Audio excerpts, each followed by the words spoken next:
guys, my name is Lasha and today I will be teaching you a writing lesson, and our topic for today's lesson is writing emails. So we are going to learn how to write emails, when we need emails, what is the history of emails, and also of course we will focus on the structure of emails and etc. Let me check if we are live on YouTube and Facebook. I see YouTube and everything is going fine with YouTube. Let's see Facebook as well.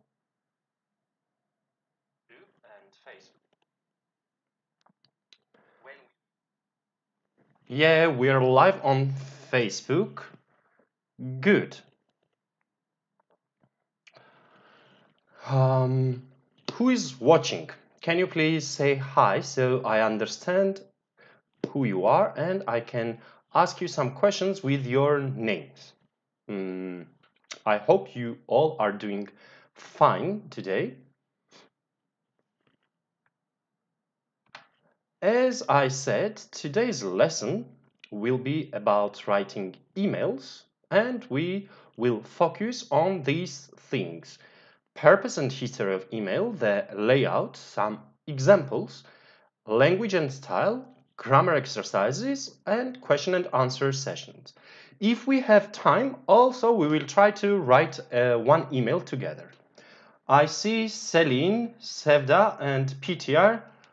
Hi everyone. Hola. Sevda. Good. Guys, how often do you write emails? How often do you need to write emails? At your work or at your university, at school also maybe you need for something, or in your everyday life. It's not so popular for everyday life, but for job, maybe you need to write emails. And also when you are a university student, sometimes you need to write emails to your teachers, professors, or some other people. Hey, Gustafa. So my question was, how often do you need to write emails? Gustafa says, at work I always write emails, you mean? Or I used to write emails? PTR says maybe once a month. As for me, when I worked in a different company on different position, I wrote how many emails? Maybe 100 emails a day. But as a teacher now, I don't need to write so many emails. Maybe I write emails sometimes to the director of the company. That's it, but we don't have other email communication. Now, why is email communication good? We will talk about this. I see Celine writes emails very often. Good. And one more thing. In today's lesson, we will focus on two different things. Of course, we will focus on English language and how to write correctly in English. But at the same time, you will learn how to write email generally. It doesn't matter which language. I will teach you some tips, and I will give you some tips that will help you to write emails generally in any language. Let's start about the purpose of email. Why do we need these emails? What is the purpose of emails? It can be for requesting some information. For example, maybe you are writing to a language school abroad and you want to study there, so you need some information from them. So you can write email to the school and ask information. Also, email can be for spreading some information. For example, you work at some company and you write email to your colleagues about the change in the policy. This is spreading the information. Or maybe at the university dean writes email to all students about upcoming event. This is also spreading information. Next thing is documenting the correspondence. I'm not sure about Turkish legislation and culture in Turkey, but in my country, in Georgia, email has juridical power. So, for example, if situation goes bad and wrongly, and you need to go to court, and you say that, for example, I agreed with my manager about blah blah blah while speaking, um, it doesn't have any power in the jurisdiction. But if you have emails with you, email has legal power. So with emails in my country, with our legislation, you can go to court. So it also proves something. So it can be used as evidence. And one more thing, not to forget something. For example, you talked with your business partner on the phone and you discussed a lot of things, you agreed a lot of things about a lot of things, and after you finish conversation, maybe you will forget some things, or maybe your partner will forget something. So in these kind of situations, in business life, and I mean Western cultures, after having conversation on the phone with someone, we always send emails, and email shows what we agreed on. Okay? Maybe we talked like 2 hours on the phone. Not to forget everything that we said, I will write email and send to my partner, or the opposite. My partner will write email, send to me, and I will accept, yes, you are correct, we agreed on this. Also, email can be for keeping in touch with your friends, with your family, and etc. Guys, what do you think? When was the first email sent? When was the first email sent?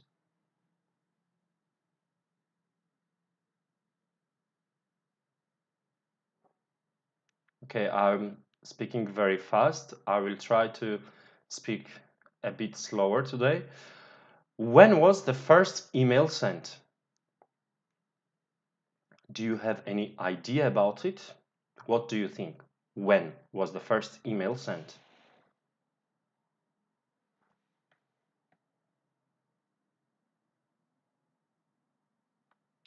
In which year was the first email sent? 2000, 2005, 1994, 80s, 70s, 60s, 18th century, 16th century? PTR says it can be 90s. I also thought 90s, but today, while I was preparing this presentation, I found out that the first email was sent in 1971 by the man called Raymond Tomlinson. So Raymond Tomlinson is the person who sent the first email. He also created this @ sign, and also he created RFC 561 in 1973. This is some kind of rules and documented procedures about emails, and even today we use some of his rules which he created in 1973. For example, in emails we always have user, and then host. So this this method was created by Raymond Tomlinson, so we should thank Raymond Tomlinson for this thing. Now let's think about our life and ourselves. When can we need to use email? I created some of the situations when you need to send email. For example, if you want to apply for a job, or you want to start university and you want to enter university somewhere, you might need to send email to the university. If you work in a company which sells some products, maybe you contact your customers and you offer your products to customers with email. This can be another situation. Or maybe you stayed in a hotel and you did not like this hotel. What will you do? You will, of course, send email of your complaints. So you will complain to the company organization with email. Sometimes also we can use email for suggestions, like you visited a place and you think some things can be changed and you want to share your suggestions with this company. You will send your suggestions with email. Do you have any other idea which situations we can use emails in? In which situations can we use email?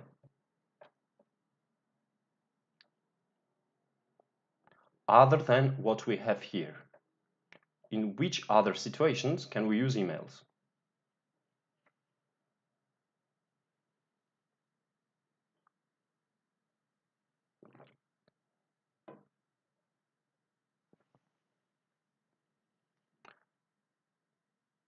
Actually, let me share my Facebook Live so some of my friends will watch it maybe. It's an interesting topic for everyone, I think, our today's lesson. Let's create a watch party. Good. It started. So we don't have another situation for sending email when we need email.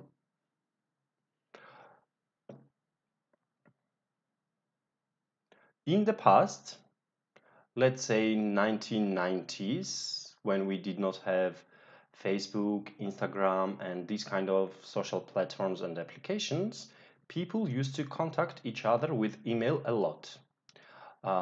They could meet each other. The email was very common way of communication. But nowadays, yeah, nobody uses email for dating or things like this. PTR sends homework with email. True, also when I was at university, I sent my homework to teachers with emails. This is correct, good.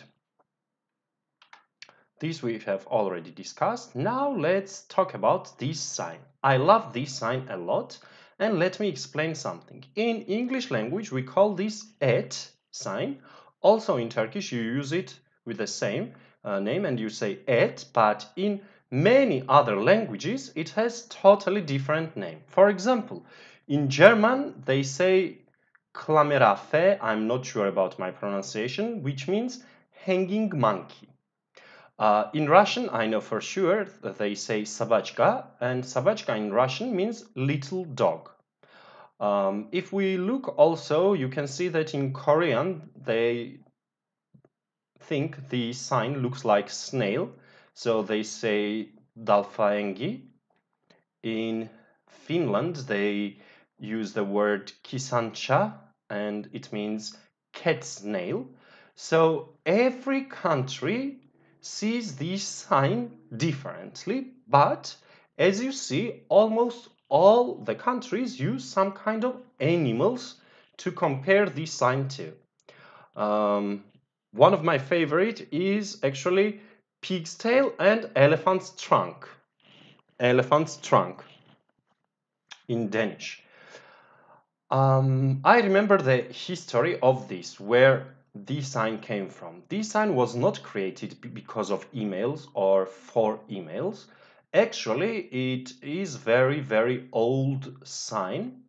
And when they did not have pens and pencils, and people used to write with ink. Do you know ink, guys? Ink is what we use inside pen now, but in the past they did not have pen, so they used feather, a feather of bird or I don't know other, maybe chicken or turkey or etc. When they used the feather and they use ink, they had to put the feather in the ink for every letter. For example, you take this feather, you put in the ink, then you write letter A. Again, you need to put back into the ink and write letter T. when they had to write a lot of things and rewrite a lot of things, someone came with this idea how they can decrease the process of putting feather into the ink, writing something, again into the ink and writing. So the person decided to write letter A and letter T with just one movement. So you put the feather into the ink and then you write A and T around A. So it saved time and it also saved ink. This is how the sign "et" came into the world. Do you understand my story, guys? Do you understand how this sign was created?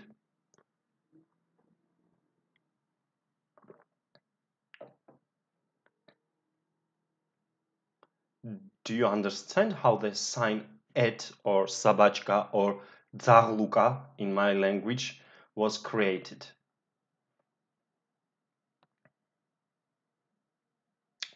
I'm not sure if it is real story or not real. I just searched on internet and read it somewhere. Good that you understand it. Let's move. Now, what advantages the emails have? First of all, it is very easy to use.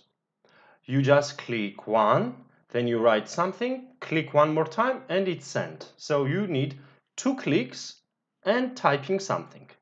Very, very easy. Everyone can do it. It does not need any special knowledge. You don't have to be engineer or scientist to send email. So it's easy, first thing. Second advantage of email is that it is very fast. Like I type something, maybe in 1 minute, I send it, and same moment another person can see the email. It's not like normal letters. For normal letters, when you write a letter, then you go to post office, then you send it, and the person receives maybe 2-3 days later, or maybe even 2 weeks later. So normal letters are not fast, but email is very fast. One other good thing about email is you write one email and you can send same email to many people. If we compare again to normal letters and sending normal letter, you write one letter, then you need to make copies and send all these letters separately. But with email, you just write a lot of people's names and one letter is sent to everyone. I think that email is a little bit more personal because it has some personal things. Like, I mean, you can format it, you can make your favorite color you can use, and you can use some font shifts, etc., which you could not do with normal letters. Like, for example, when you're writing something, you know how to write only in one way. But when we are typing email, there are so many different shifts. So you can change it and you can format it many ways. But for normal letters, you can't do it. However, emails also have disadvantages, of course, because everything has good sides and bad sides. Now, if we talk about disadvantages of emails, what do you think, guys? What the biggest disadvantage of email is? Why is email bad?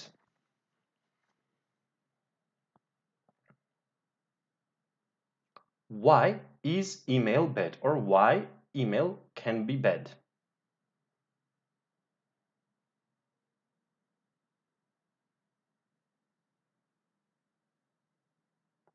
Let's see your ideas, then I will show you what disadvantages I see in email.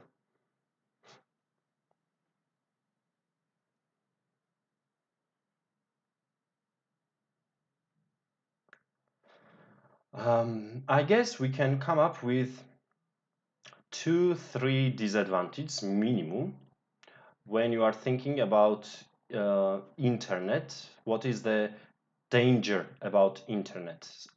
Email has the same danger. Why is using internet dangerous? It's the same thing. Using emails can be dangerous, and it will be a disadvantage for email because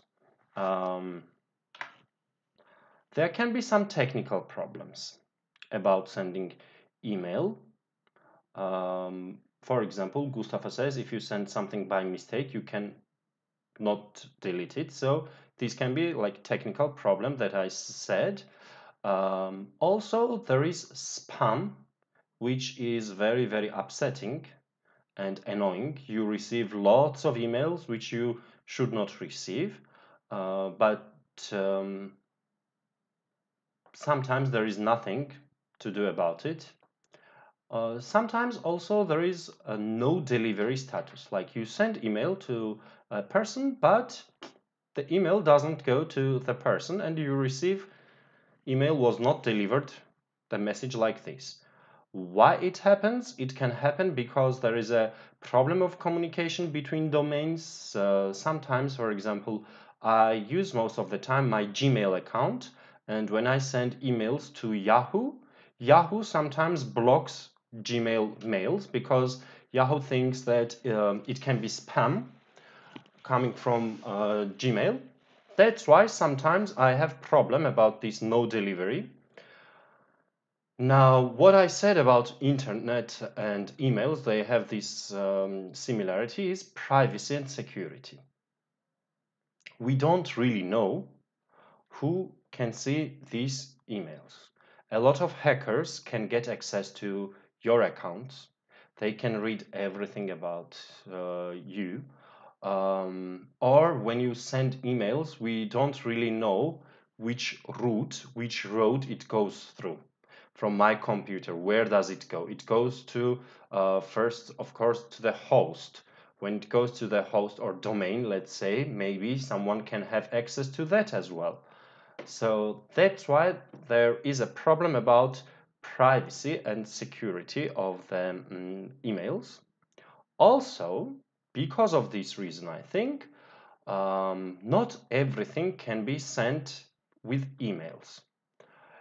If we are talking about some secret correspondence, correspondence is writing things to each other.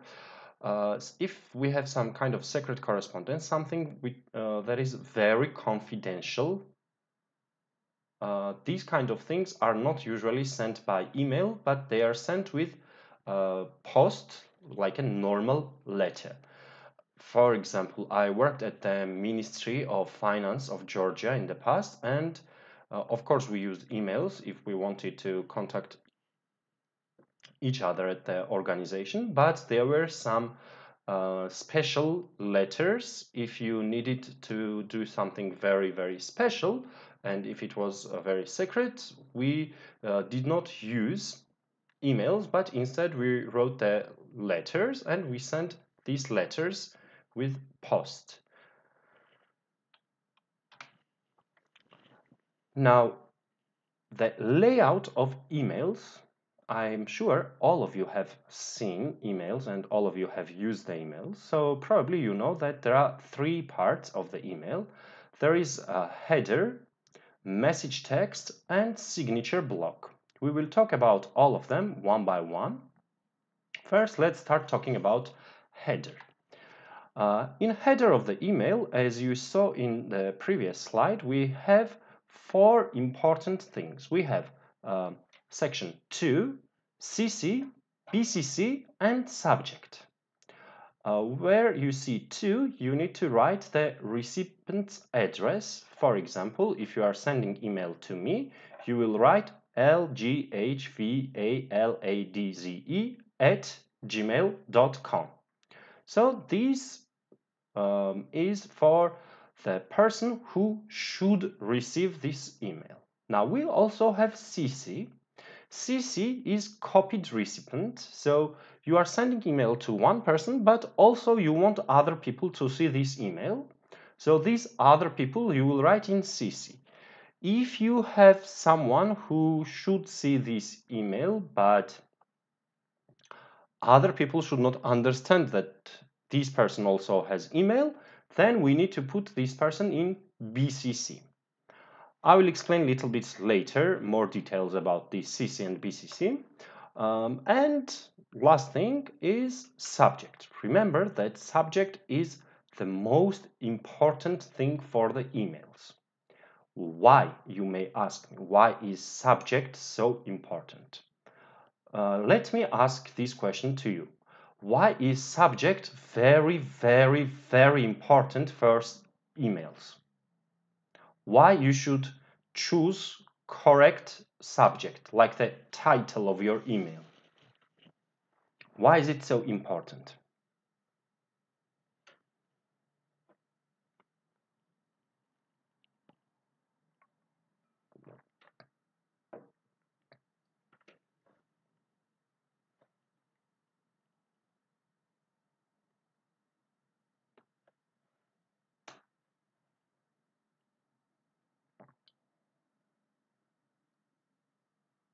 Maybe you can think about situations what can go wrong. If you don't write the correct title, what can happen? If your subject line is not correct, what do you think can happen? Because before opening email, I read subject to decide whether to open it or not. Good job, PTR. So, when the person receives email, the person looks at the title and decides, is it important or not important? So, if you send email with incorrect title or subject line, the person will not read it and just delete your email. Gustafa says because people make to understand what it's about, to find when it disappears. Sevda, what do you mean to find when it disappears? I could not understand this.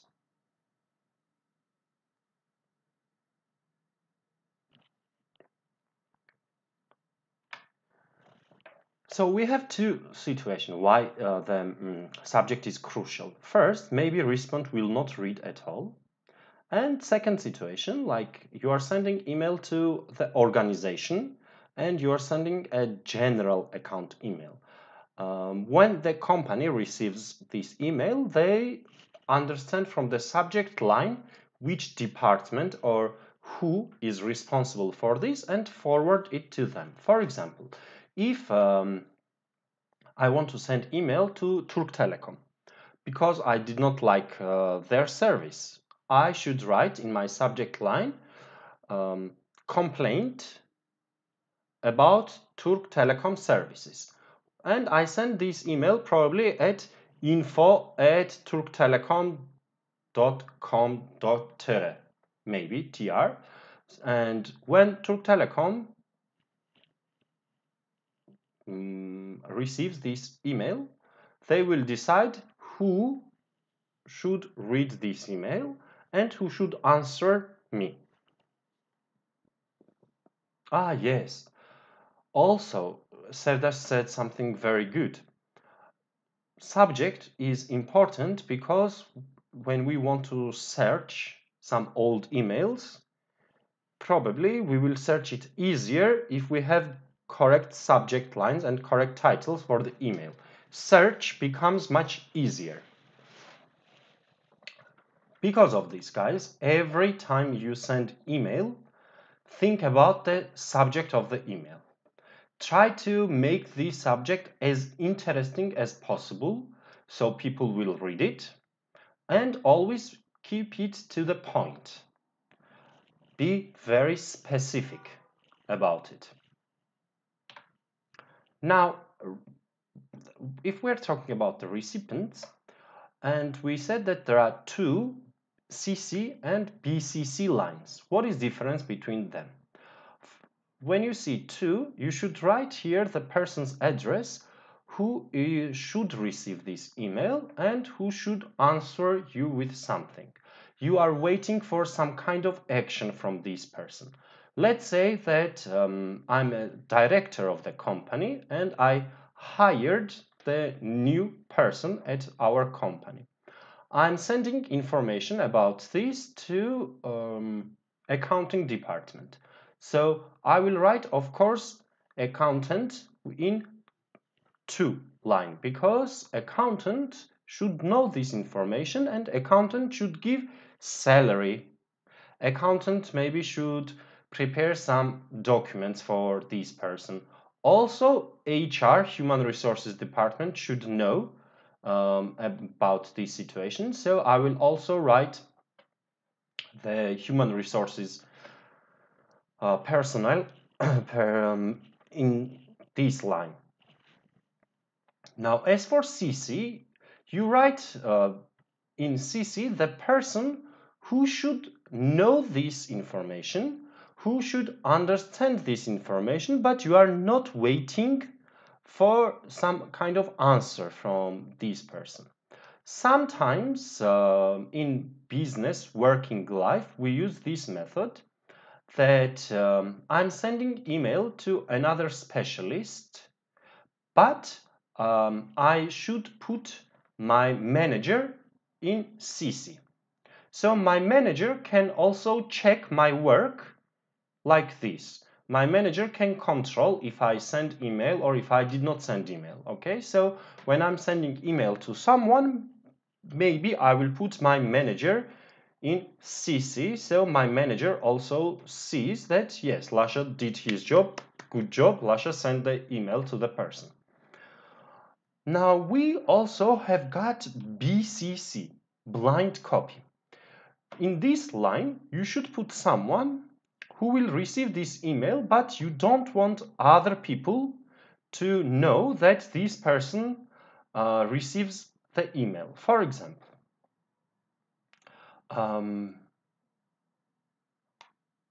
example, let's think like this. I have some kind of problem with another colleague, maybe, and I'm sending email and I'm asking some information about the product to this person, to another person. I said that I will put my manager in CC, but maybe I will put also the colleague's manager in BCC. I want colleague's manager to see this email, but I don't want my colleague to understand that manager also knows about it. So people who are written in 2 will not see BCC. They don't understand who receives blind copy of email. Do you understand the header, guys, information? Do you understand subject to CC and BCC? Do you have any questions about the header or no? Do you get it?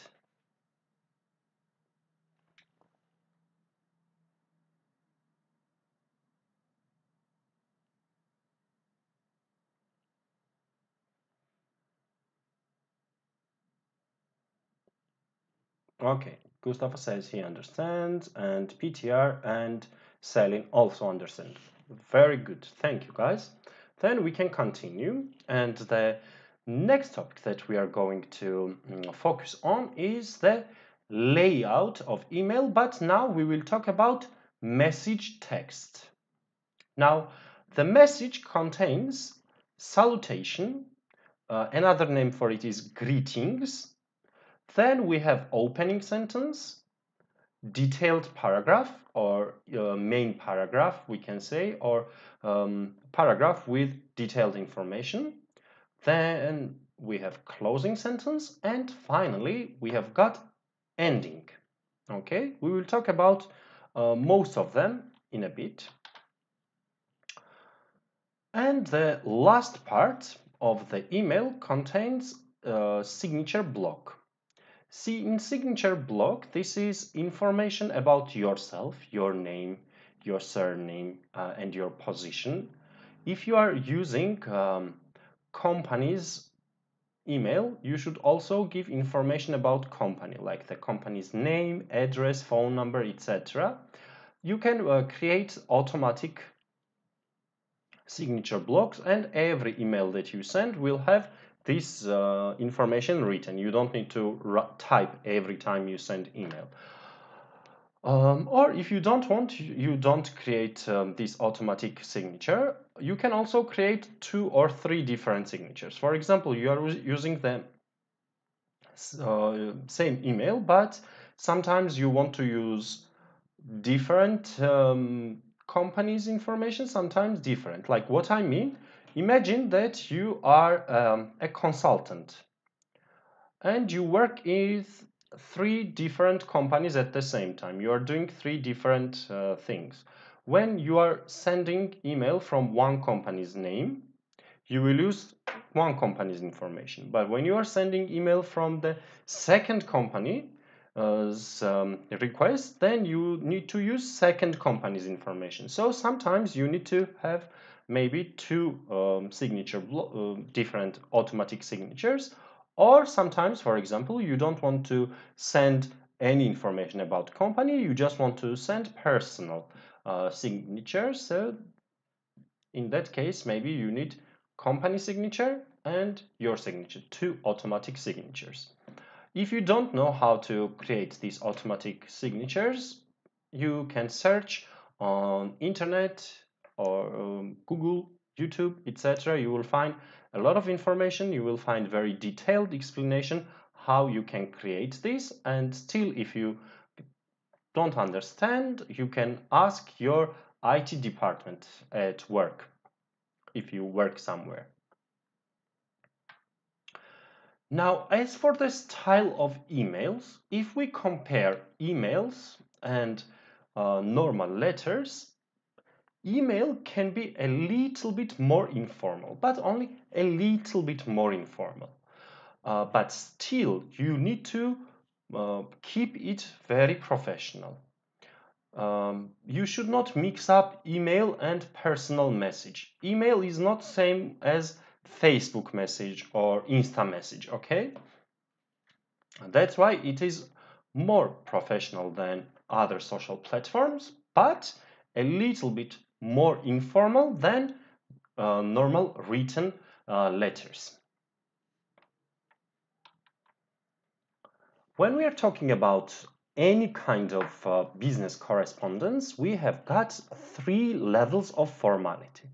We have formal, semi-formal, and informal letters or emails or faxes. It doesn't matter what you are writing. When there is written communication between people, we use 3 different levels of formality. Formal, semi-formal, and informal. Why it is important? Because different formalities use some different words, vocabulary, or maybe even structures. We are going to focus on all 3 of them about salutation and ending. Salutation is like saying hello, but when you are writing emails, you should never ever say hello or write hello in your emails. We don't write any hellos in the email, guys. Emails usually start with dear someone. If we are writing formal email and we don't know the name of the person we are writing to, for example, you are applying for a job and you don't know who will read this email, and email is maybe info@turktelekom.com.tr. You don't know who will read it, so you will write dear sir or madam. Or you can also write dear sirs. Actually, I don't like this one because it is a little bit sexist, so I prefer dear sir or madam. And also you can write to whom it may concern. The last one is very, very official, and I have not seen this in emails so often. Usually we use it for normal letters. We usually use this one if we want to send letter to maybe government, or if you want to send letter to the CEO of one company, but you don't write it onto CEO's name, but you send general letter. Carrot says, hello teacher, I'm watching you from Turkey. I'm also in Turkey, Carrot. Now, if we are writing formal email, but we know the person's name, then we need to write dear, title, and last name. Never write first name in formal emails or letters. Now, as for titles, we have got Mr. for a man. We have Miss if you are writing to unmarried woman. Mrs. is for married woman. Ms. is when you don't know woman is married or not. And we can also use Dr. Doctor if you're writing letter to someone who has PhD and is doctor. So we use these ones. 1, 2, 3, 4, 5. Sometimes people also use prof, like professor, but it's not so popular. As I have seen, there is a very big problem in Turkey if we look at this. Usually in Turkey, when people write emails, they write dear, Mr. and first name. For example, they say dear Mr. Lasha. But in English, it is impossible, guys, to say dear Mr. Lasha. It is a very big mistake. You should say dear Mr. Hvaladze, last name of the person. Now I will tell you why dear Mr. Lasha is not correct. Because when you are writing semi-formal letter, so not very official letter, in that case you use dear and first name. Okay? So if you call someone with first name, it means already not official communication.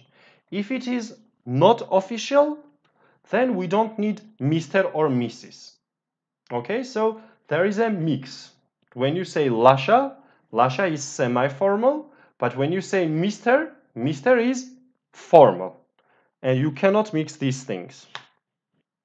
So you can write, Dear Mr. Hvaladze, if you're writing officially to me. If you are writing semi-formal email to me, you will write, Dear Lasha. As for the informal letter, of course, there is absolutely no problem how you start informal email. Because informal email is to your friends or family members. You can start with, hey, hi, what's up? How is it going? Everything, whatever you want, you can write here because it is informal. It is email to your friend or family members. Now, let me ask you a question like this. Who do you think we should write semi-formal letters to? So for formal letters, we said that if you are applying for a job, maybe you will write formal letters. If you want to send complaint to someone, you will use formal letters again. Informal, we said to a friend or to a family member. What about semi-formal? When do we use the semi-formal letters or emails? If we are talking to our friends, family, our boss,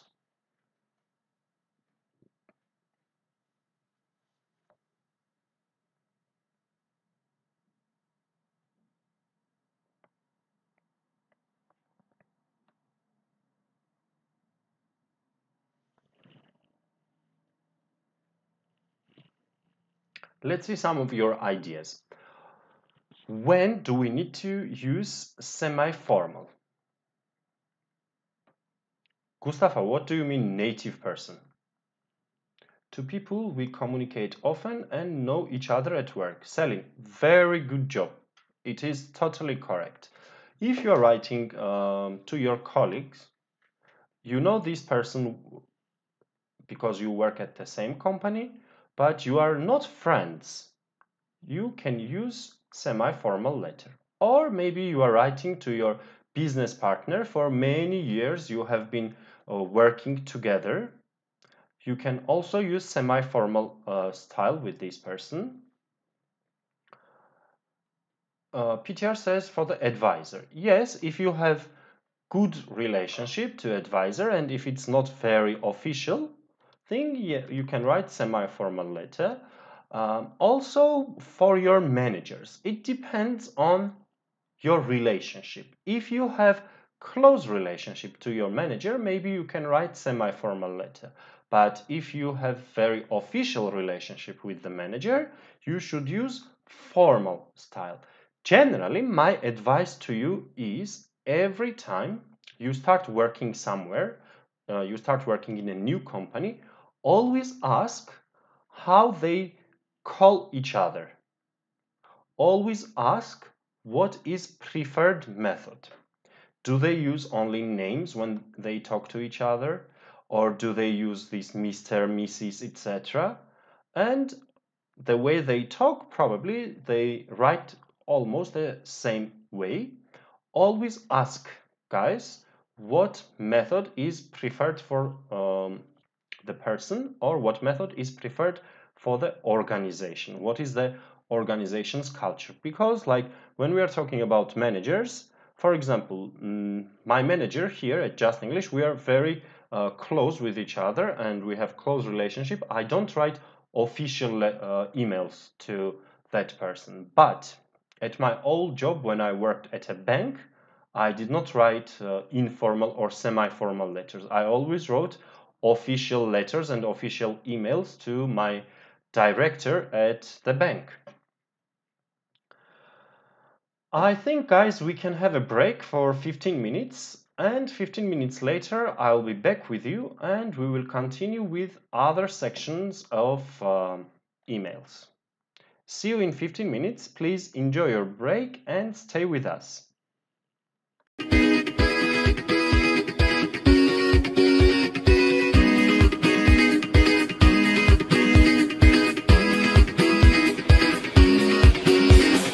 Olduğun yerden hemen kalkman gerek. Adım at ki gerçekleşsin her dilek. Bekliyor seni parlak bir gelecek. Sen ona gittikçe o sana gelecek. Justinglishle şimdi sen de dile gel. Justinglishle şimdi sen de dile. Justinglishle şimdi sen de dile gel. Justinglishle şimdi sen de dile gel. A word for the joy and smile, a world where everyone only by satisfaction and learn to survive in the outside world, Justenglish style. Learn, play, sing and dance, do what you don't see anywhere else. Learn, play, sing and dance, do but do Justenglish style. Hayat devam ettikçe bitmez bu yarış. Sen de bir dil öğren, macerayla tanış. Hayat devam ettikçe bitmez bu yarış. Sen de bir dil öğren, bu dünyaya karış. Justinglishle şimdi sen de dile gel. Justinglishle şimdi sen de dile gel. Justinglishle şimdi sen de dile gel. Justinglishle şimdi sen de dile gel.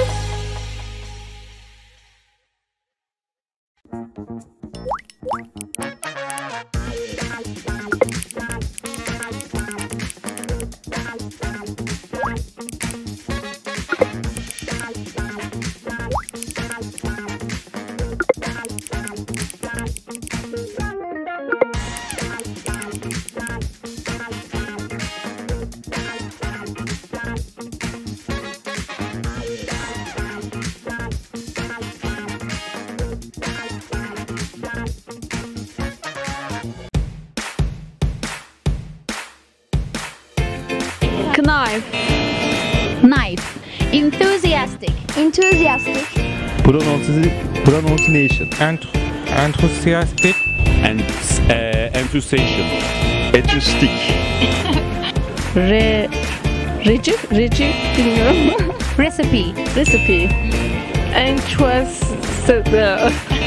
Recipe. Bir daha. Recipe. Clark. Clark. Pronunciation. Justenglish'le şimdi sen de dile gel.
Olduğun yerden hemen kalkman gerek.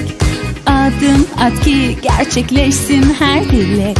Bekliyor seni parlak bir gelecek. Sen ona gittikçe o sana gelecek. Justenglish'le şimdi sen de dile gel. Justenglish'le şimdi sen de dile gel. Justenglish'le şimdi sen de dile gel. Justenglish'le şimdi sen de dile gel. A world full of joy and smile, a world where everyone only by satisfaction and learn to survive in the outside world. Justenglish style. Learn, play, sing and dance. Do what you don't see anywhere else. Learn, play, sing and dance. Do what do Justenglish style. Hayat devam ettikçe bitmez bu yarış. Sen de bir dil öğren, macerayla tanış. Hayat devam ettikçe bitmez bu yarış. Sen de bir dil öğren, bu dünyaya karış. Justenglish'le şimdi sen de dile gel. Justenglish'le şimdi sen de dile gel. Justenglish'le şimdi sen de dile gel. Justenglish'le şimdi sen de dile gel.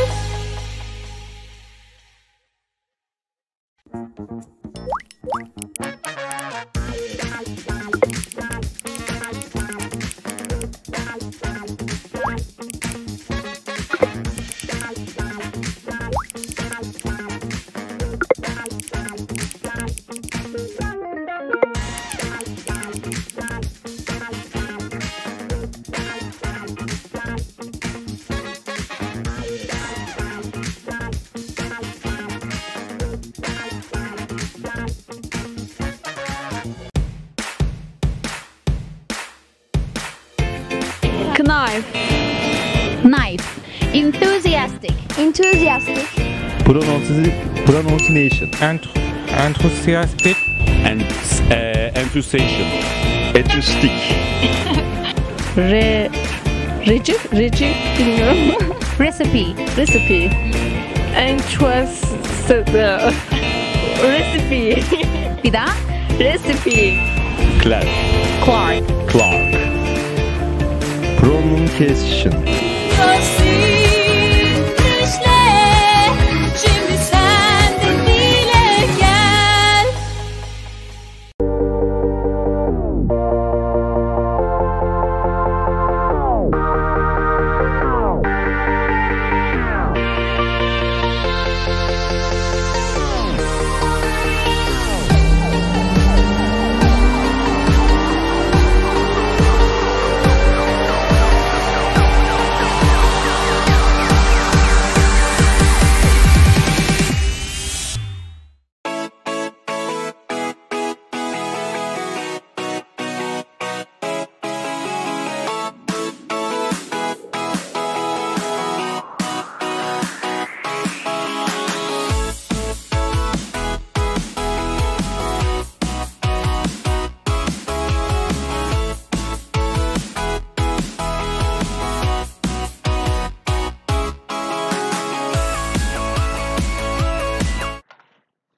Hi again, guys. I'm back with you, and we are going to continue our lesson about writing emails. We stopped with the ending of the email, and let's move to our next topic. We stopped on the salutation, and now we are going to talk about the ending of the email. I have seen a lot of mistakes with ending the email, and the first thing, let's talk about formal emails. When we write formal emails and we want to finish our emails, we need to write in British English, yours faithfully, and in American English, yours truly, if we don't know the name of the person. Okay? Never write best regards, best wishes, warm regards. This is not for formal emails or letters, guys. Okay?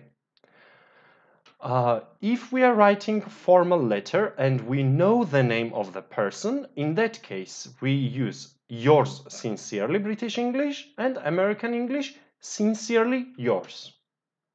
Okay, so we have two endings for British English and two endings for American English. British English, we have got yours faithfully if you don't know name, and yours sincerely if you know the name. American English, yours truly when you don't know the name, and sincerely yours when you know the name, but never use other endings for formal letters. For semi-formal letters, you can use best regards, best wishes, warm regards. These are okay for semi-formal letters. Now, as for informal letters, you can write whatever you want. You can write see you later, catch you later, keep in touch, love you, miss you, talk to you later, whatever you want. This is email to your family member or a friend. So there are no rules about it. Okay? Now, as for the message text of emails, you need to remember some of the main rules about it. I already have told you, don't confuse email with some personal messages like Facebook and etc. blah blah blah. Because personal message is something different and business message is different. We use emails mostly for business purposes. That's why it should be more professional. Of course, guys, you need to use correct grammar and spelling. The thing that it is email doesn't mean that you should not write, for example, full sentences and you should write short sentences. It's not messaging. When you send message to your friend, you can write some short forms. We had a lesson about chatting language. Chatting language is not same with a language that we use for emails. Be careful with vocabulary, and I will show you some of the examples why we need to be careful with vocabulary for emails. And the biggest difference probably between normal letters and emails is that email should be short. Try to keep it short and to the point. Give only necessary information and give only necessary details. Don't write some things which are not related to this. Limit yourself to only one topic per email. For example, if you are the director of the company and you have 3 different pieces of news about totally different things, don't write all these things in one email. Maybe it's better to use 3 different emails. You may ask me why should we use different emails? It takes a lot of time, it's time consuming and etc. But for example, if one topic is about a salary change and another topic is about New Year party, you should not send these two topics with one email. Okay, you send it to the same people, but they are totally different topics and they should not be included in the same email. Try to limit yourself to one topic. Of course, this one topic can have some subtopics. There is not a problem about it. Also, you need to try to use very simple language when you are writing emails, so it is understandable for everyone. If we are talking about attitude, always try to have a user-friendly attitude. User-friendly, do you understand what it means, guys? User-friendly or reader-friendly.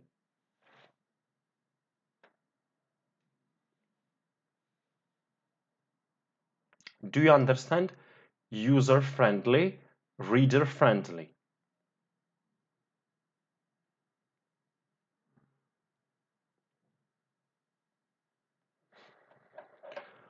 Let me give you example from maybe books. Some writers write books in a very difficult language, and it is very difficult to understand. For example, if you are reading Kafka, it's not easy to understand, so he is not reader friendly. If we compare him to, let's say, Mind Reed wrote children's stories in a very easy way, so his writing style is very reader friendly. Also, maybe we can talk about instruction manuals. When you buy a new television or air conditioner, etc., sometimes you read, but you can't understand anything from these instructions. It is so difficult to understand. So these type of texts are not user-friendly or reader-friendly. You should make it very easy for the reader to understand. If we are talking about grammatical details, don't use sentences which are longer than 10 words. Don't write a sentence which contains 45 words. This is not reader-friendly or user-friendly, okay? Don't use clause inside clause with a clause. For example, three relative clauses in the same sentence is not easy to understand. Maybe grammatically it can be correct and you are very good at grammar and you write absolutely correct sentence grammatically, but think about other people. Are they so good? Can they understand it? Structure of the email is also important. As I've told you in one of the slides today, you should have your opening sentence, why you are writing email. Then you have your main details, main text, and finally there should be finishing sentence and ending. Plan your emails before you write them. To be honest, I don't plan my emails. I don't use this, but I advise you to use it because it takes some time, but sometimes you need. For example, if I'm writing very important email, yes, maybe I will plan it. I will make some kind of plan what I need to have in this email. But if I'm writing like everyday communication emails, of course I will not plan it. But always check your emails after you finish writing it. Never press send before checking. You may find a lot of spelling mistakes or grammar mistakes or vocabulary mistakes in your writing.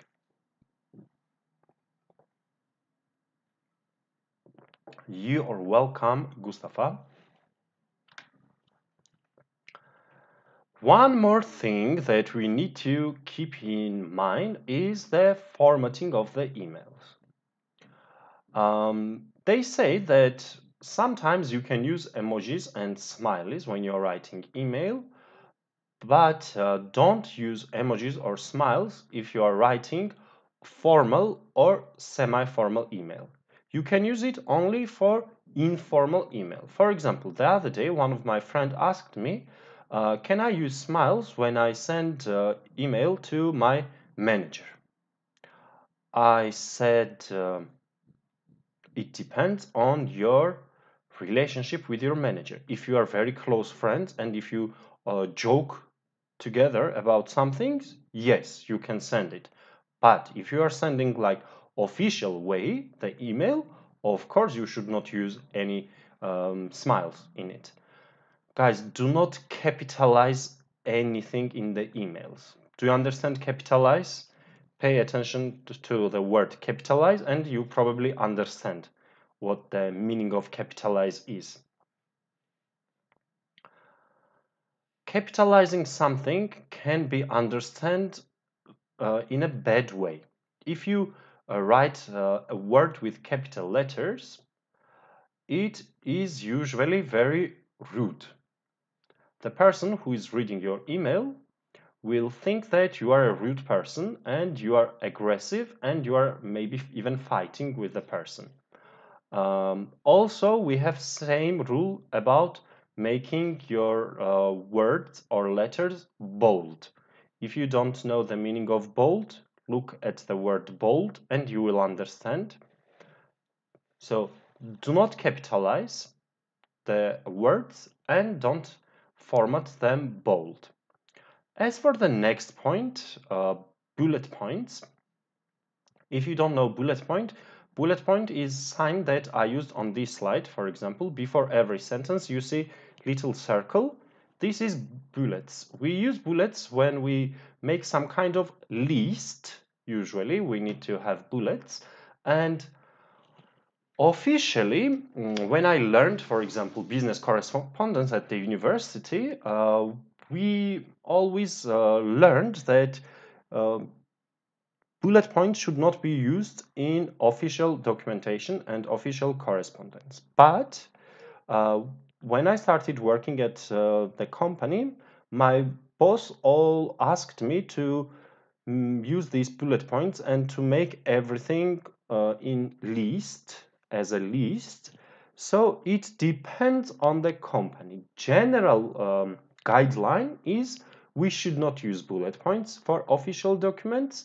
But the companies can have different policy about it. As for bullet point, we need to be careful. If you are making a list of something, for example, you are sending email that we have already ordered the following products, colon, and then you write printer, laptop, etc. For these ones, of course, you can use bullet points.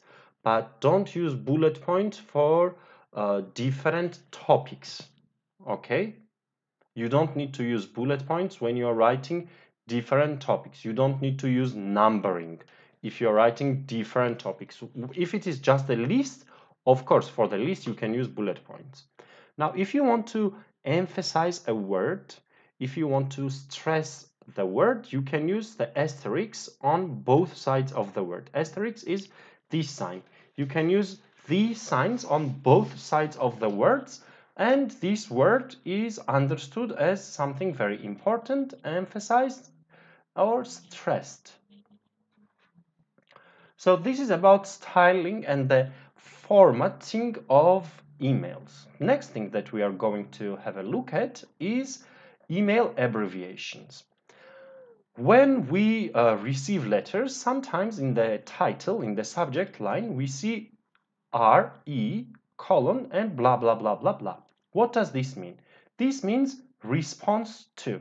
For example, I send email to PTR, and when PTR answers my email, in the subject line, I will see RE and my old subject title. Okay? So I understand I sent something to PTR and PTR responded to this. If you see FWD, it means forwarded. So I received email from Gustafa and I want to send this email to PTR.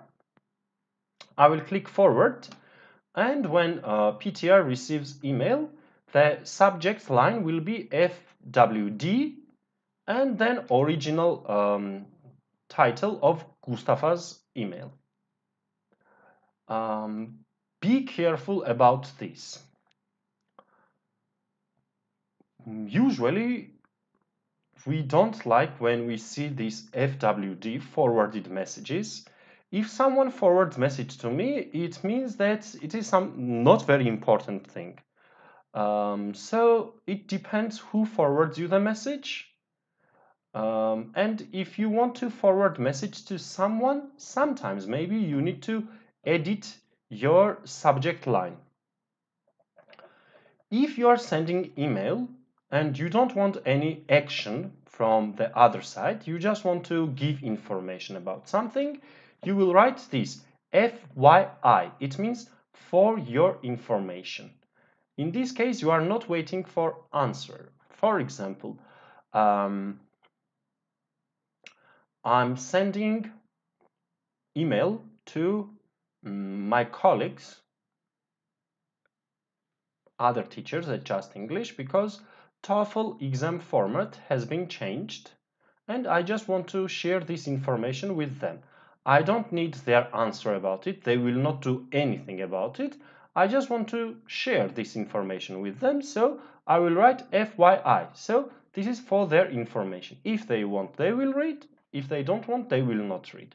But for companies, when you write FYI, it means that yes, people should read it, but they should not answer. There is no answer needed. Now here we have got a little exercise. On the right side, you see an email and the numbers. On the left side, you see the text we need to match. Which number is what? For example, first we have got number 1 and it says reply to auto and it is already matched with age. So the icon for sending an answer to a message you have received. Okay. What about number 2? Do you see number 2, guys?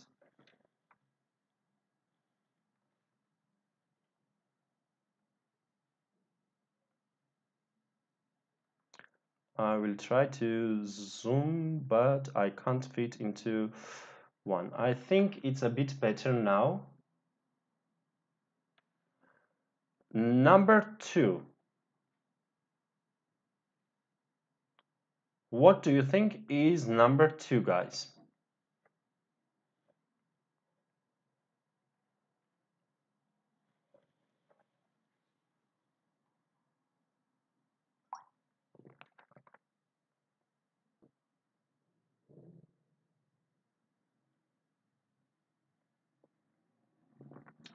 Celine, you are correct. This is for sending message you have received to another person, like forwarding that we have already discussed. And Mustafa, you are also correct. What about number 3? Do you see there is some kind of like spiral or something like clips of the binder? This sign over here. This sign. What is this sign, guys?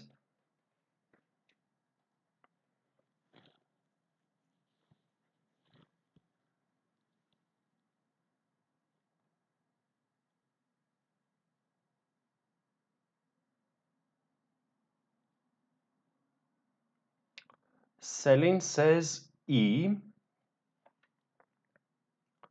Let's see E, the icon that allows you to include a file with your message.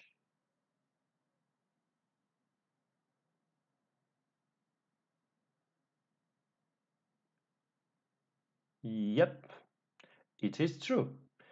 This shows the attachment. When you want to attach something, you should press number 3. Number 4, we look and it says send. Number 4, send. Is it A, B, C, D, F, or I?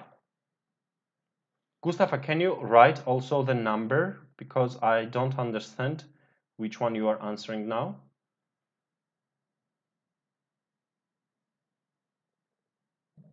Guys, we are on number 4 now.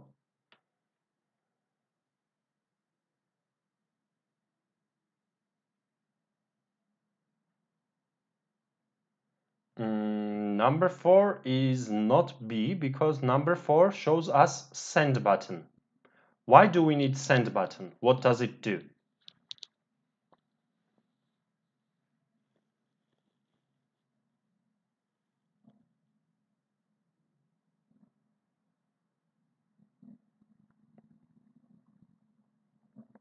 We need send button to transmit our message.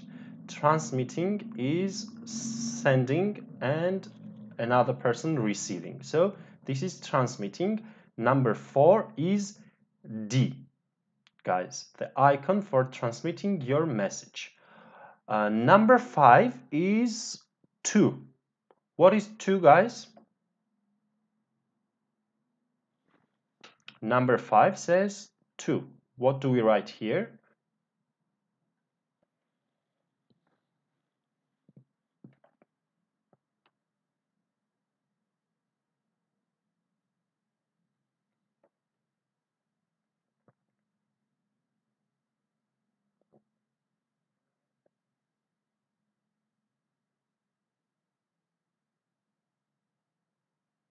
Mustafa says I for number 5, and yes, it is correct. The address of the person you're writing to. Correct. Number 6 is CC. Do you remember, guys, what is CC? Number 6 is CC.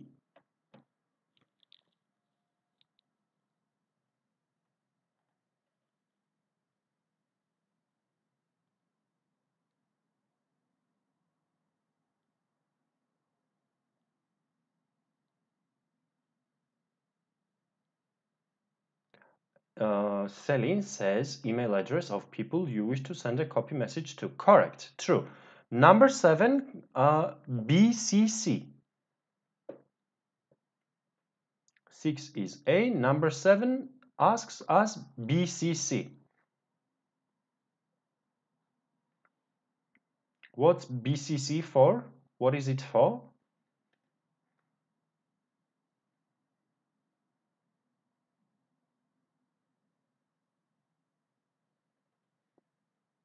Mustafa says F, and yeah, you are correct. It is email address of people you wish to send a copy of your message to without them knowing that it's a copy. Correct. Number 8, subject.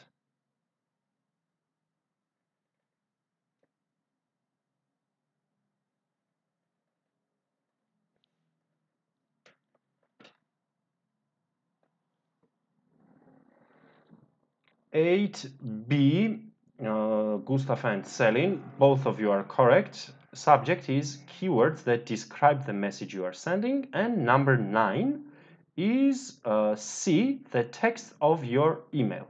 Good job, guys. We did this exercise well. Now let's go to next slide.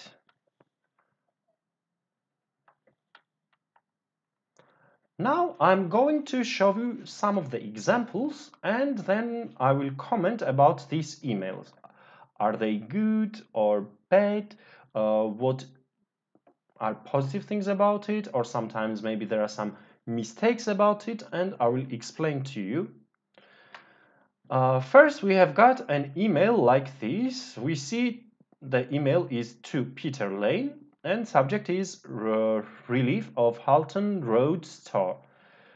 And then we have the text with reference to our phone conversation this morning. I would like one of your representatives to visit our store at 443 Halton Road, London, SE43TN, to give an estimate for a complete refit. Please could you contact me to arrange an appointment? As I mentioned on the phone, it is essential that work is completed before the end of February 2020, let's say, and this would be stated in the contract. I attach the plans and specifications. Jean Landman, Miss, assistant to K. Bellon, managing director, blah, blah, blah, blah, blah, blah, blah. Now, why I wanted to show you this email is that there is something interesting for this email. What is this email missing? Guys, what is this email missing?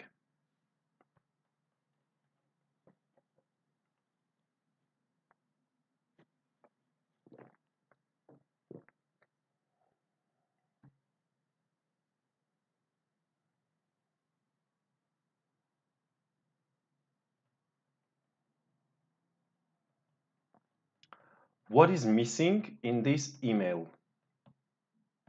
Something very, very easy. You can guess very easily. Something is missing. When you look at this email, directly you see that something is missing.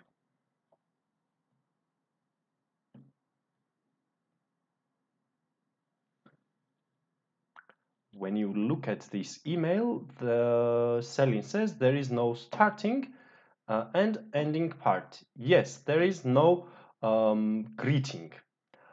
But if you have been talking with a person, I mean with emails, and it's not your first email on this subject, maybe you can skip the salutation part. For example, I sent email to Celine today. She replied me. Then I replied again. Then she replied again to me.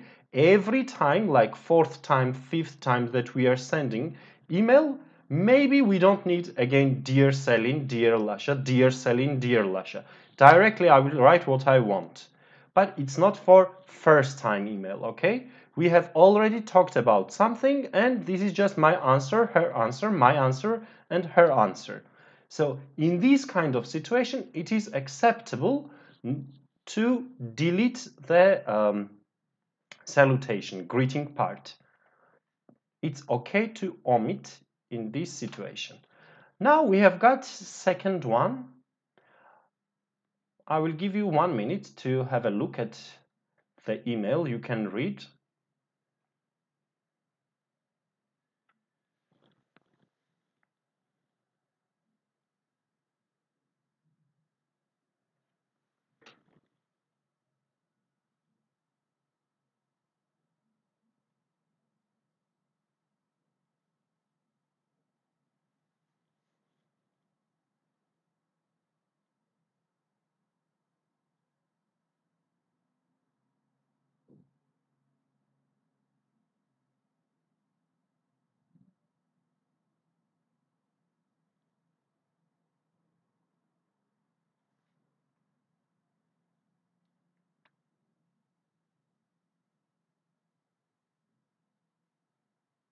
I think you managed to read the email, and I have explanation here for this email.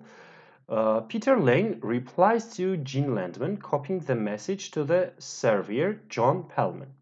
Notice that this message fulfills the requirements for correspondence dealing with an inquiry.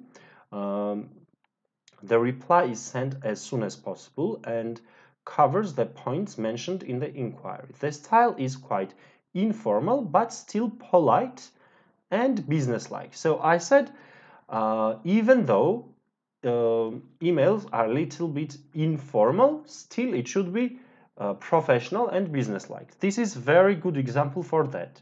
This is not very official email, but it is still professional. And as you see in the subject line, there is RE, so it means response. Someone sent the email, and this is the answer to that email. Next one, we have got something like this. Look at this email, and what do you see? What is different and interesting about this email?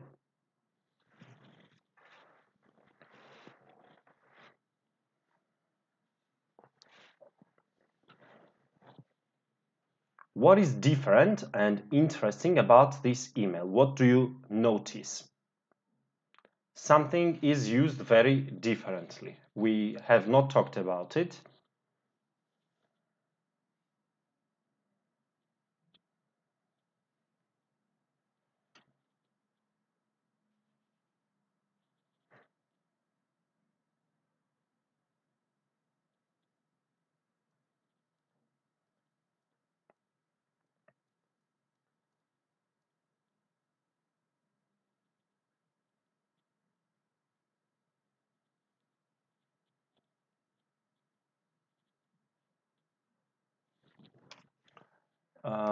Do you see these signs, guys? I said that we should not create bullet points, we should not use numbering in the email, but here we see these signs. Why do we have these signs? Because this is an answer to the request. So somebody asked information and you are sending answers to the person. To make it user-friendly and reader-friendly, the person tried to identify each answer with this sign. Okay, so this was the question. Here she wrote the answer. This was the question. The answer is here and using this sign.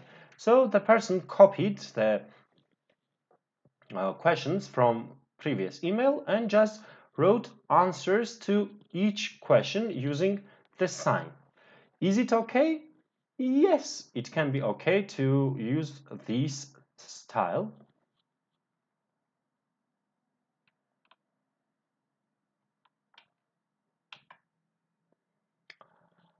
What do you think about this email or letter? What is the biggest problem about it? You don't even need to read the whole text, you can understand what the problem is over here. Without even reading, we can understand that this email is very what? This email is very the email is very long, of course. People will not enjoy reading this email. Thank you, Fatma Nur and Mustafa. It's too long. What about this one? You see, there is a greeting, 1, 2, 3 sentences, and ending. What's the problem with this email?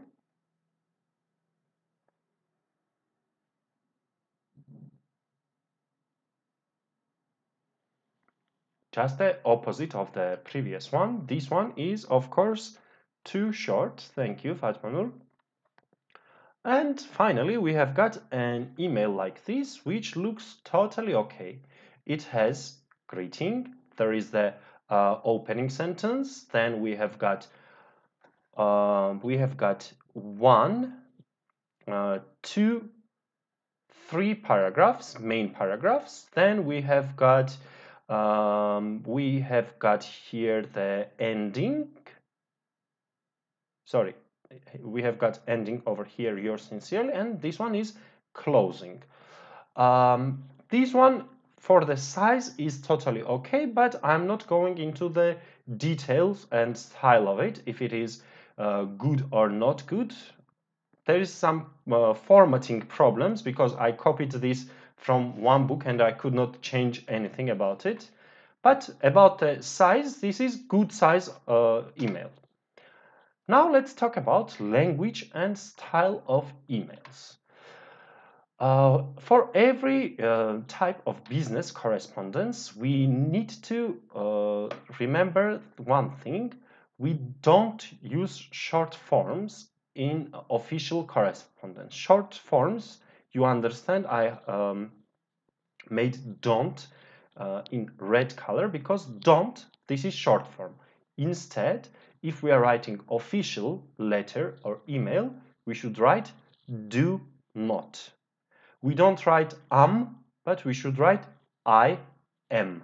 Okay? This is for academic and business correspondence. Next thing that we need to pay attention to is, should we use questions? Should we use questions in emails or letters, guys?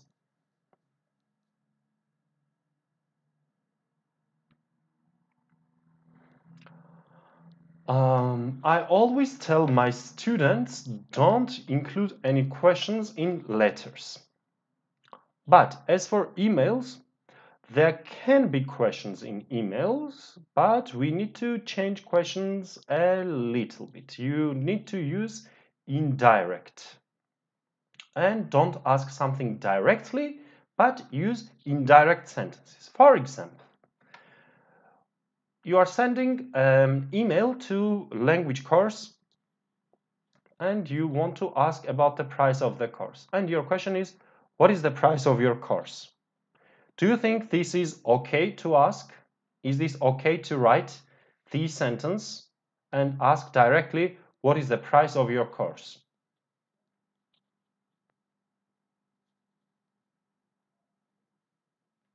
Mustafa says no. Correct. This is not good. Can you tell me what the price of your course is? What about this one? Do you like this, guys? Is it good one? Can you tell me what the price of your course is?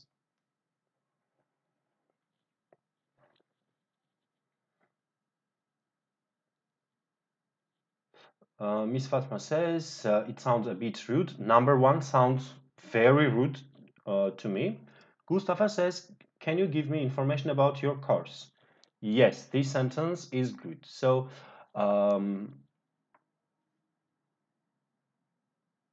you tell me what the price of your course is? Can be okay. This is not very, very official, but it can be okay. If you write, can you please provide me the price list? This is even better. Or also Mustafa's sentence, can you give me information about your course? These can be okay. Now, for vocabulary, we also have some do's and don'ts about vocabulary when we are writing official letters or official emails. Number one that I wanted to pay attention to is can. We don't use can for official letters or emails. What do we need to use instead of can? For example, can you blah blah blah? How do we need to change this? Can you send me is not official, so how should we write? Can you send? What do we need to write instead of can you send? Mustafa says, could, you are absolutely correct. Next thing, I want to. Don't use I want to in official correspondence, but instead we need to use, what do we need to use instead of I want to, guys? What do we need to use instead of I want to? Mustafa says, I would like to. True. I will thank you. This, to be honest, I have not seen in emails or letters and in official correspondence. Instead of this sentence, of course, it's better to write, I would appreciate if you could blah, blah, blah. So it means I will be thankful if you do something. For example, I would appreciate if you could share the price list with me. This is very, very official because I changed the question into positive sentence structure, and also I upgraded, like I used good vocabulary for academic writing. Next thing that I want you to pay attention is the cultural context of business correspondence. Because I'm from different culture, but I live in Turkey now, there are a lot of times some differences how I would write email and how a Turkish person would write email, or how Italian would write email, how American would write email. There are a lot of different things and different cultural nuances. So if you are writing emails, always try to think who you are writing to. If you are writing email to someone American or British, always use American English style and British English style. I mean about the formatting and also about the language. For example, I have one example here. Dear Lasha or Lasha dear. Which one is correct, guys? For the beginning of semi-formal email, which one is true? Dear Lasha or Lasha dear?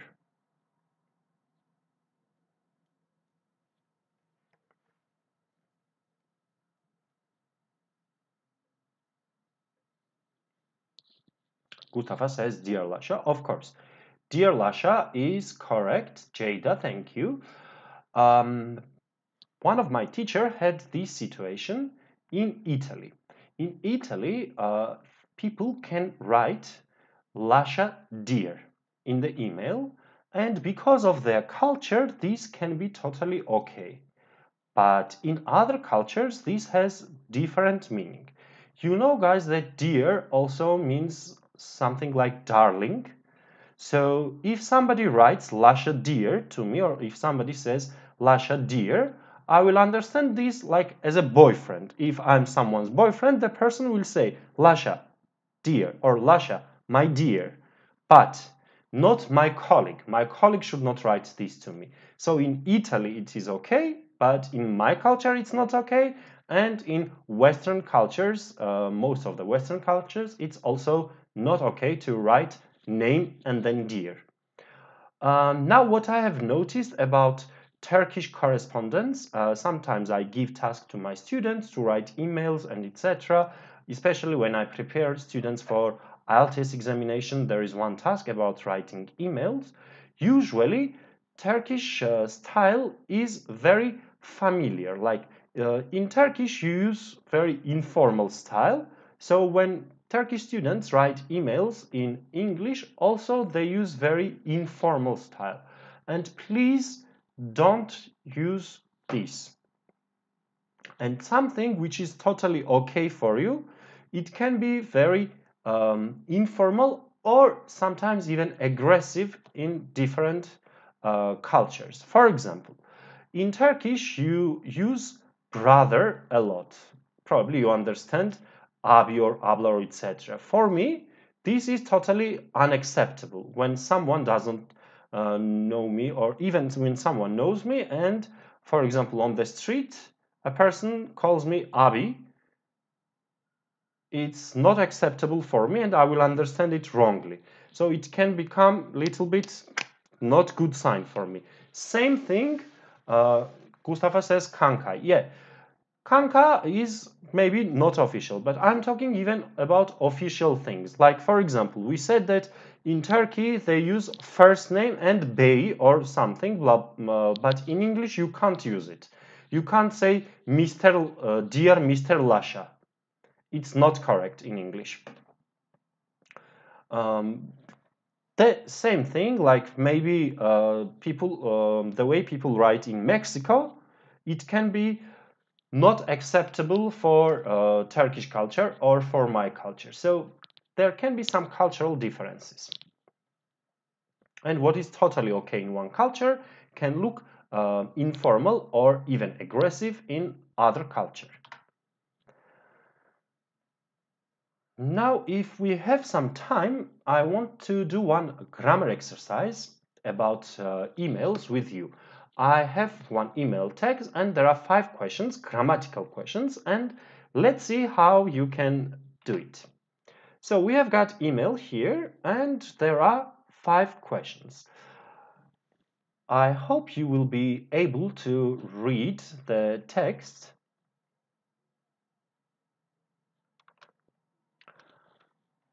Let me zoom a little bit.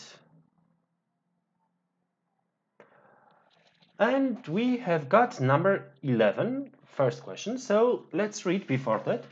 Dear sir or madam, I'm writing A, for complain, B, to complaining, C, to complain, D, while complain. Which one is correct for number 11, guys? I'm writing for complain, to complaining, to complain, while complain. Which one is true? Mustafa says 11, to complain. So answer C. It is totally correct. Number 11, we need to use to complain. Let's continue. To complain about the quality of the service. Then we have gap, which provides at your hotel, which is provided at your hotel, providing at your hotel, or provided at your hotel. So I'm writing to complain about the quality of the service, which provides, which is providing, or provided at your hotel in Sacramento. What do you think about number 12, guys? A, B, C, or D?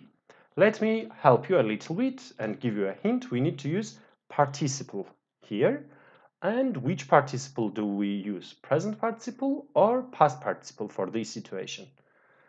Fatma Nur says D, and of course it is totally correct. We need D here, past participle. My husband reserved a room for 2 nights via your website, but once we arrived, we were notified that there were no, number 14, no vacant rooms, free rooms, availability rooms, or vacancy rooms. Which one is correct for number 14? What do we need to say? Vacant rooms, free rooms, availability rooms, or vacancy rooms?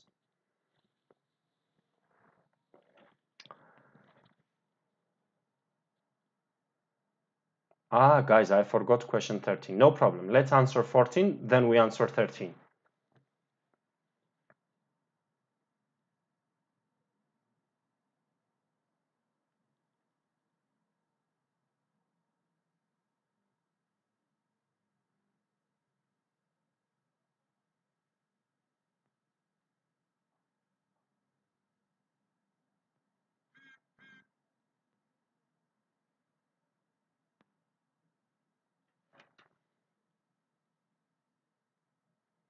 Fourteen B, free rooms. You would not really hear this in real life. In real life, we use vacant rooms. Free rooms, maybe you can say, but it's not good one. We don't use free rooms, and it's not true. I will not say that there is a grammatical problem about it, but there is context problem, and these two words we don't use together, free and rooms. We say vacant rooms. When we are talking about hotel rooms, we need to say vacant rooms. Now, question 13, we have like this. The word reserved is closest in meaning to checked in, hired, booked, or rented. Reserved is same with checked in, hired, booked, or rented. What is the synonym for reserved, guys?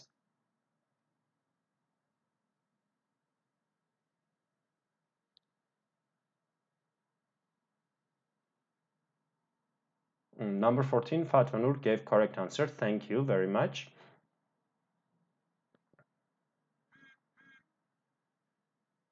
Booked, booked, booked. Sevda, Selin, Mustafa, correct. 13 is C. And we have got last one. Let's continue. My husband, as well as me, wish to get the money back, wishes to get the money back, wished to get the money back, or wishing to get the money back. Think about the time and subject-verb agreement. My husband, as well as me, wish, wishes, wished, or wishing. I will help you and tell you D is of course incorrect. We don't have my husband wishing to get. No. So is it A, B, or C for number 15? My husband, as well as me, wish, wishes, wished. For number 15, Mustafa says wishes. Do you agree, guys, with Mustafa?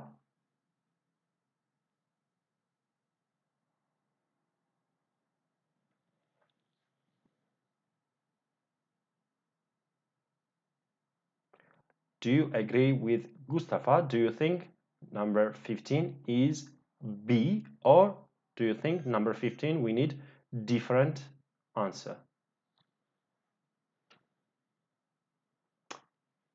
Fatma Nur also agrees, and yes, guys, you are 100% correct, because my husband as well as me, in this sentence our subject is my husband, he. So of course he wishes. We need to use present simple and add es in this situation. Thank you very much, guys, for your attention for today. It was a very enjoyable lesson for me. I hope it was good for you as well. Please don't forget to like our videos on YouTube, Facebook, and Twitter accounts, and write some good comments about school and teachers. I wish you a very good evening. Hope to see you tomorrow as well. Tomorrow at 6 o'clock I will be having a lesson about writing CVs and cover letters. Enjoy your night, guys. Bye bye.